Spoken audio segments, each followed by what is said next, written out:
Donc, aujourd'hui, on se retrouve pour parler du livre Suicide et travail, que faire. C'est par Christophe Dejour et Florence Bègue. Je sais pas si je le prononce bien, comme d'habitude.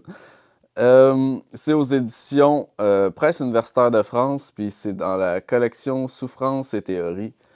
Dans le fond, de quoi traite le livre? C'est un livre qui fait, en premier lieu, 129 pages.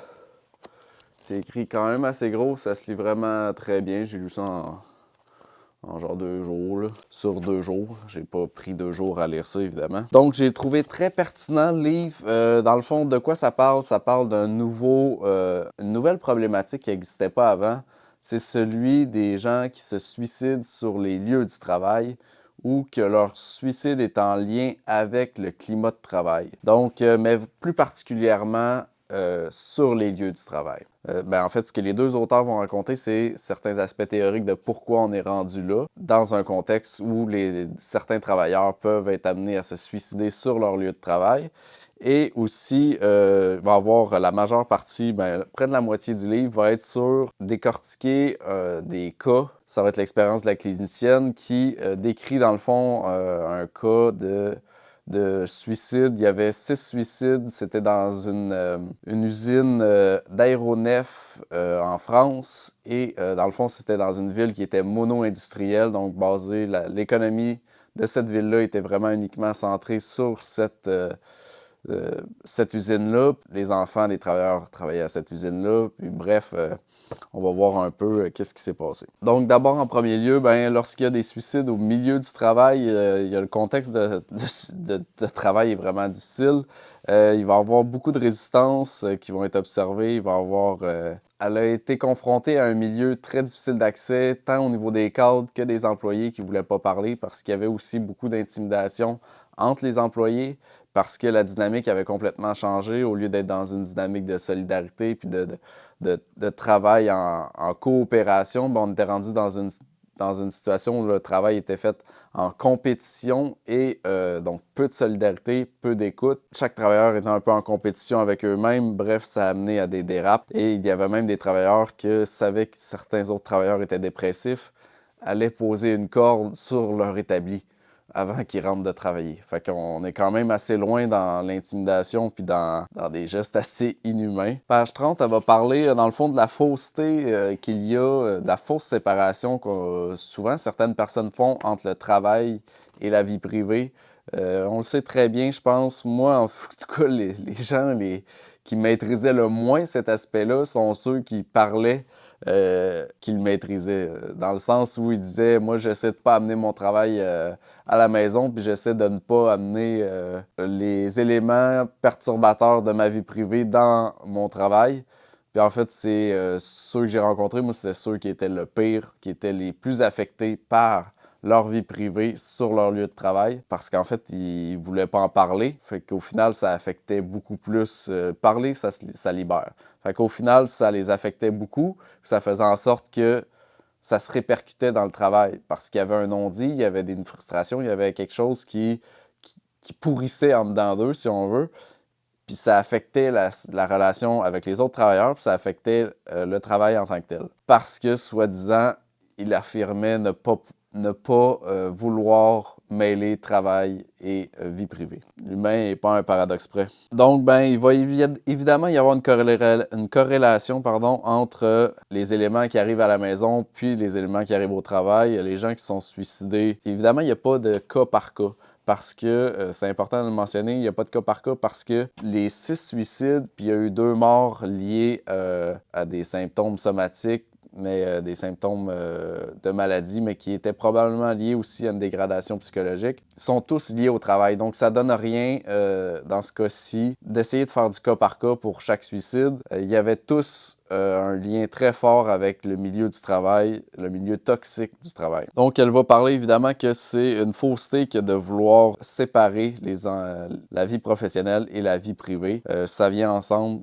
C'est un package deal, tout simplement. Page 33, jusqu'à une dizaine de pages, dans le fond, on va décortiquer comment ça s'est passé, en fait, pourquoi on est rendu depuis les années 90 à avoir de plus en plus de suicides sur les milieux de travail, en fait, c'est qu'il va y avoir un privilège accordé à la gestion aux dépens du travail.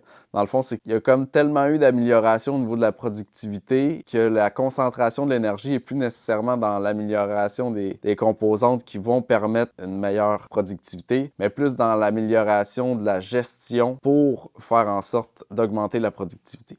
Donc, il va y avoir vraiment un tournant gestionnaire dans les compagnies, puis on va le voir on le voit dans le livre pour la compagnie en tant que telle, c'est vraiment ça qui a créé une grosse partie des problèmes. Et donc, c'est la production de valeur ne serait plus à rechercher dans le travail, mais dans les nouvelles méthodes de gestion.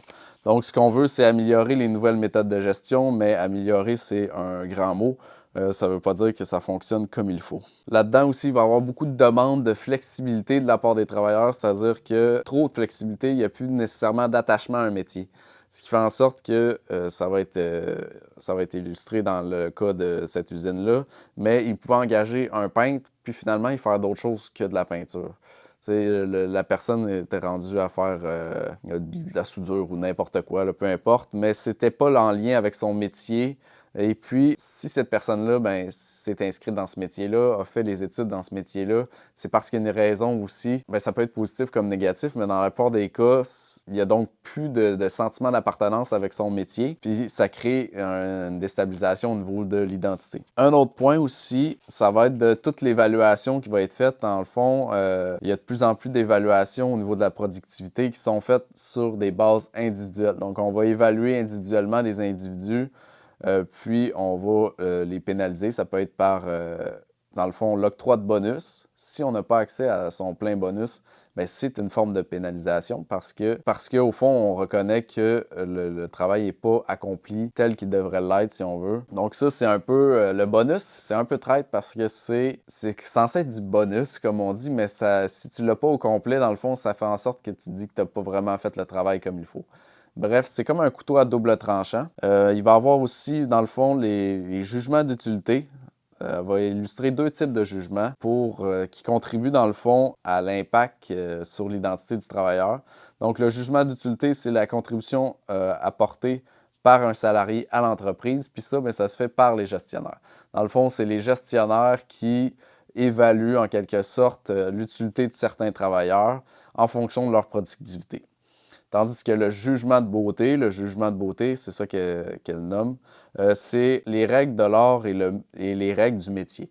Dans le fond, c'est est-ce que tu fais bien ton métier? Est-ce que ça correspond à ce métier-là? Ça correspond aux règles établies dans ce métier-là, dans cet ordre professionnel-là? Le jugement d'utilité est fait par les gestionnaires, puis le jugement de beauté est davantage fait par les autres travailleurs. Qui sont dans le même domaine, évidemment. Donc, c'est à la fois, comme elle le dit, plus précis, plus subtil, plus sévère et plus précieux. Dans le fond, c'est quand les autres personnes avec qui tu travailles, que tu estimes dans leur travail, qui font le même type de travail que toi, vont juger un peu de la qualité de ton travail, vont dire « Ah, c'est beau, c'est bien ce que tu as fait là. Ah, j'avais pas pensé à ça, c'est très bien. » Ça, c'est vraiment bon pour l'identité, mais à l'inverse, quand le jugement est péjoratif, là, c'est encore plus déstabilisant. Puis ça a un impact majeur sur l'identité du travailleur et son sentiment d'appartenance. Et comme on le sait, l'identité, c'est l'armature principale de la santé mentale. Donc, pour moi, l'identité, c'est un concept qui est fort. Si l'identité est vraiment affectée, si elle n'est pas solide, si elle n'est pas structurée, ça crée éventuellement des très grosses problématiques. Donc, en d'autres termes, ce qu'elle va proposer pour ces nouvelles façons de faire-là depuis les années 90 dans l'entreprise, c'est évidemment de faire plus de coopération, d'agir plus dans une évaluation de coopération. Ça peut être au sein d'une équipe, ça peut être au sein d'un département. Bref, de ne pas segmenter la production, puis de la prendre dans un ensemble, puis de prendre également les facteurs de concurrence, les facteurs externes liés à cette production-là, qu'on ne contrôle pas nécessairement. Il peut y avoir une diminution de la production, mais dans le fond, c'est juste parce qu'il y a un manque de pièces. il y a une pénurie de pièces. Bref, il y a plein de facteurs à prendre en compte et non uniquement le travailleur. Donc, pour les grandes lignes du cas de cette usine-là, où il y a eu 6 suicides plus 2 morts liés, dans le fond, à des problématiques liées au travail, d'abord, il y a une grande histoire de l'usine. Il y a un très grand attachement de l'usine, on l'a dit, dans une ville qui est mono-industrielle. Donc, un très gros attachement à cette entreprise-là, ce qui fait que, d'une manière identitaire, c'est très ancré dans la société, dans cette ville, dans ce village-là, puis également dans l'identité des personnes qui y vivent. Ensuite, on a un bouleversement philosophique, puis dans la structure. Dans le fond, ce qui s'est passé, c'est qu'ils sont passés d'un mode d'entretien. Ils faisaient l'entretien d'aéronefs avec chacun avait leur station, travaillait en équipe. Tu avais, mettons, les soudeurs, après ça, les électriciens, etc. Donc, c'était très segmenté, mais par équipe. Puis, c'est bien structuré selon ce qui est dit. Donc, modification de la philosophie de l'entreprise. Dans le fond, l'entreprise a dû peut-être s'adapter à certaines demandes. Elle est passée dans un mode de production. Donc, un mode pièce par pièce, de construction, d'entretien à plus grande échelle, mais vraiment de production. Puis, c'était aussi un autre type d'avion, donc il était habitué à certains types d'avions. Il n'y a pas nécessairement eu de formation qui a été faite pour le nouvel avion. Bref, certaines problématiques liées à ces enjeux-là. Ensuite, il y a eu une très grosse refonte de la direction. Dans le fond, il y a eu un directeur qui était là, très autoritaire pendant une dizaine d'années, qui cadrait tout, dirigeait tout d'une main de fer, si on veut, infantilisait les employés. Donc, il y a eu une baisse d'autonomie graduelle qui s'est faite au niveau des employés. Puis, il n'y a pas nécessairement eu de feedback, de rétroaction au niveau de si les employés amenaient des idées, des nouvelles idées, quelles répercussions ça avait. En général, ils n'étaient pas écoutés du tout parce que le directeur menait d'une main de fer l'ensemble de l'usine. Et ça a fait en sorte qu'il y a une dégradation progressive du niveau de l'autonomie des travailleurs. De cette refonte-là est arrivé, il y a eu beaucoup de mouvements, les employés vont le dire, c'est parce qu'il y a évidemment beaucoup d'extraits. Il y a eu beaucoup de mouvements d'employés de cadres, en fait, qui ont démissionné. Au final, ils se retrouvent avec des cadres qui ont environ 30 ans, 30-35 ans, et il y a un roulement à tous les 3 ans. Et beaucoup de roulements au niveau du personnel dirigeant. Il y a également eu de la mise en place de chefs d'équipe qui n'étaient pas spécialisés dans leur domaine. Donc, tu peux avoir un chef d'équipe électricien qui allait superviser des soudeurs. Bref, il y avait peu de respect, dans le fond, accordé au métier. Puis ça, c'est vraiment important de prendre ça en compte parce que si tu fais de la supervision avec des gens dont tu connais pas le métier, ceux-là vont avoir des résistances par rapport à toi, par rapport à tes compétences, mais également, ils peuvent te mener en bateau, ils peuvent dire ça va prendre 4 heures, au final, ça en prend juste une. Bref, il y a un lien qui est brisé à ce niveau-là. Et ça amène diverses problématiques. Au niveau du cadre d'intervention, on va aller voir ce qu'elle a fait rapidement. Elle va le dire dans le fond que chaque cas est unique, dans le fond, chaque cas d'usine est unique et qu'on ne peut pas nécessairement répéter ce qu'elle a fait parce qu'il va falloir mettre en place diverses techniques. Donc, mais en conclusion, elle a énuméré 9 principes qui ont été dégagés. Donc, c'est de faire d'avoir des références théoriques bien maîtrisées pour aborder le terrain en premier lieu. Ensuite, d'avoir une indépendance du clinicien dans sa démarche parce que ça, c'est quelque chose qu'elle a fait dès le début. C'est de s'assurer de pouvoir être indépendante parce que les employeurs qui l'ont engagée avaient dans l'idée de vouloir confirmer leur hypothèse, qui s'est avérée fausse, évidemment. Pour eux, c'était uniquement du cas par cas. C'était une problématique surtout liée à des problèmes issus du domicile. Donc, ils ne voulaient pas nécessairement s'avouer que ça venait d'une mauvaise gestion de l'entreprise.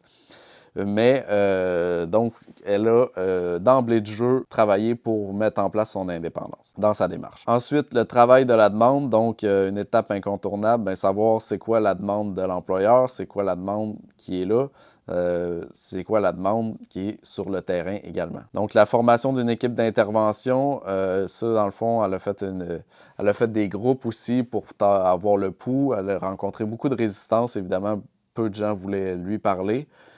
Peu de gens voulaient parler. Il y avait une sorte d'omerta. Une équipe d'appui externe, dans le fond, elle a pas mal fait ça tout seul, mais évidemment, ça prend une équipe externe parce que ça s'étale sur 18 mois, même un peu plus, il me semble. Donc, ça prend quelqu'un pour soutenir puis avoir aussi un regard externe, les personnes qui font l'intervention. Un collectif de pilotage interne, donc elle a créé des groupes pour impliquer les travailleurs, les superviseurs, les cadres, pour, dans le fond, comme trouver quelle était la problématique. Il y en a évidemment plusieurs. Puis essayer de travailler là-dessus, essayer de prendre le pouls de chacun pour comprendre ce qui se passe. Combiner à cela des entretiens individuels, évidemment, donc savoir qu'est-ce qui se passe chez certaines personnes, les entretiens collectifs, donc des groupes, et puis l'enquête, dans le fond, est comme une action. Elle a monté ça un peu comme une sorte d'enquête que les gens devaient essayer de résoudre, de trouver quels étaient les problèmes. Et de cette enquête-là, c'était une forme d'action, premièrement, mais ensuite, une mise en place de certains éléments qui contribuent à améliorer le sort de cette usine-là, puis des travailleurs. Bref, c'était vraiment très pertinent, un sujet que assez peu abordé. Qu'il y ait des suicides dans le milieu du travail, c'est quelque chose qui n'arrivait pas avant. Il faut se poser la question. Bonne lecture.